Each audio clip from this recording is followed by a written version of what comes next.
Hello students, I am doctor मंजरी।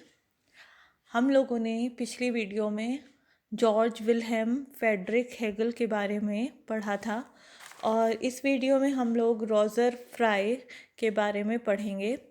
इनका जन्म 1886 में हुआ था और इनकी मृत्यु 1934 में हुई थी। तो आइए देखते हैं। रोज़र फ्राई का पूरा नाम रोज़र एलियट फ्राई था। इनका पूरा नाम जो था वो रोज़र एलियट फ्राई था। इनका जन्म तथा मृत्यु, इनका जन्म हुआ था 14 दिसंबर 1866 में तथा इनकी मृत्यु हुई थी 9 सितंबर 1934 में। ये इंग्लैंड के प्रसिद्ध कला समीक्षक थे। इन्होंने चित्रकला को ध्यान में रखकर सौंदर्य शास्त्र पर अपने विचार प्रकट किए। इट मीन्स कि ये इंग्लैंड के प्रसिद्ध कला समीक्षक थे, यानी आर्ट क्रिटिक थे। इन्होंने चित्रकला को ध्यान में रखकर कंसीडरिंग, इन्होंने ड्राइंग को कंसीडरिंग करके सौंदर्य शास्त्र पर यानी एस्थेटिक्स पर अपने जो आइडियाज़ थे उन्हें प्रकट किया, उन्हें बताया। ये अंग्रेजी चित्रकार और आलोचक थे और उस समय के एक नए विचारवादियों के वृत्त के सदस्य थे। ये अंग्रेजी चित्रकार थे और एक क्रिटिक थे, आलोचक थे और उस समय के, यानी कि उनका जो टाइम था उस समय के नए विचारवादियों के वृत्त के सदस्य थे। यानी कि नए विचारवादी यानी नए जो आइडिया देने वाले लोग थे, विचारवादी जो लोग थे, उनके वृत्त के यानी उनके सर्कल के सदस्य थे। और इसमें इनके साथ दार्शनिक मूर, अर्थशास्त्री जो थे केयन्स, उपन्यासकार जो थे वर्जीनिया वुल्फ और कला समीक्षक क्लाइवल बेल भी शामिल थे। इनमें इनके साथ दार्शनिक मूर जो एक अर्थशास्त्री थे, यानी कि इकोनॉमिस्ट जो थे, और केयन्स जो कि एक नॉवलिस्ट थे, उपन्यासकार थे। वर्जीनिया वुल्फ और कला समीक्षक जो एक आर्ट क्रिटिक थे, और क्लाइवल बेल भी शामिल थे जो इसमें इन्वॉल्व थे इस सर्कल में।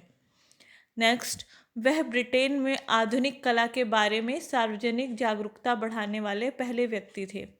वो ब्रिटेन में मॉडर्न आर्ट के बारे में सार्वजनिक जागरूकता यानी पब्लिक अवेयरनेस बढ़ाने वाले पहले व्यक्ति थे, फर्स्ट पर्सन थे। 1896 में उन्होंने कलाकार हेलेन कॉम्बे से शादी की और बाद में उनके 2 बच्चे हुए, पामीला और जूलियन। 1896 में उन्होंने एक आर्टिस्ट हेलेन कॉम्बे से शादी करी, मैरिज करी, और बाद में उनके 2 जो बच्चे हुए उनके नाम थे पामीला और जूलियन।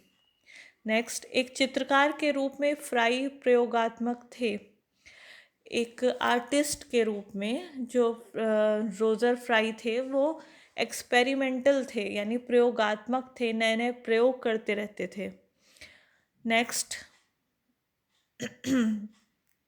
प्रयोगात्मक थे। रोजर फ्राई की प्रसिद्ध पुस्तक ट्रांसफॉर्मेशन 1926 में प्रकाशित हुई। रोजर फ्राई की प्रसिद्ध पुस्तक जब ट्रांसफॉर्मेशन 1926 में प्रकाशित हुई तो बहुत ज़्यादा प्रसिद्ध हुई उस टाइम। तो इनकी एक पुस्तक थी ट्रांसफॉर्मेशन। इन्होंने आकार की शुद्धता पर बल दिया और जनता का आकर्षण या अपील का विचार दिया। इट मीन्स कि इन्होंने आकार की शुद्धता यानी साइज़ एक्यूरेसी पर बल दिया, यानी कि साइज़ एक्यूरेसी पर जोर दिया, बल दिया, और जनता का आकर्षण यानी पब्लिक का अट्रैक्शन जो है उस पर अपील का विचार दिया, यानी उसका आइडिया दिया। नेक्स्ट है आपका फ्राई के अनुसार, अकॉर्डिंग टू फ्राई, मतलब उनके अनुसार जो उन्होंने कहा है, शुद्ध कला को अशुद्ध प्रकार की कला से अलग पहचाना जा सकता है।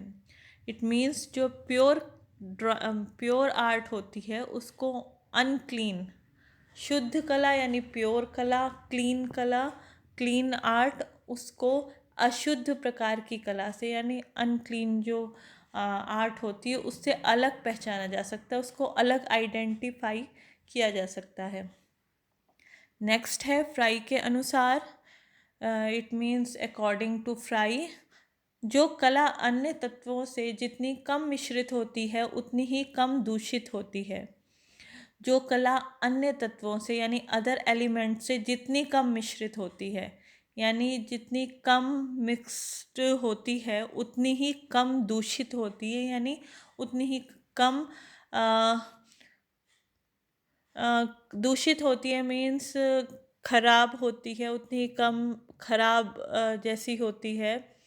कॉन्टेमिनी मतलब कम मिश्रित, जो कम मिक्स्ड होती है उतनी ही कम दूषित होती है। जिस कला में अन्य तत्व मिल जाते हैं उसमें अशुद्धता बढ़ जाती है। इट मीन्स कि जिस कला में अन्य तत्व, अन्य जो एलिमेंट्स होते हैं वो मिल जाते हैं तो उसमें अशुद्धता बढ़ जाती है, यानी अनएक्यूरेसी जो होती है वो इंक्रीज हो जाती है। नेक्स्ट है आपका कला में मिश्रण भी दो प्रकार का होता है। जो कला में मिश्रण होता है, मिक्सचर होता है, वो भी 2 टाइप्स का होता है। नंबर 1, दूसरे इंद्रिय तत्वों का मिश्रण, जैसे संगीत में नृत्य या अभिनय का मिश्रण।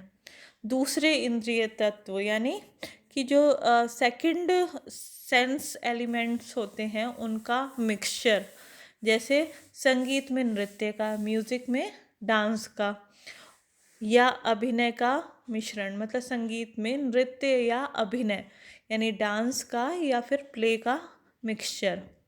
सेकंड पॉइंट, विषय वस्तु में शारीरिक एवं अन्य तत्वों का मिश्रण।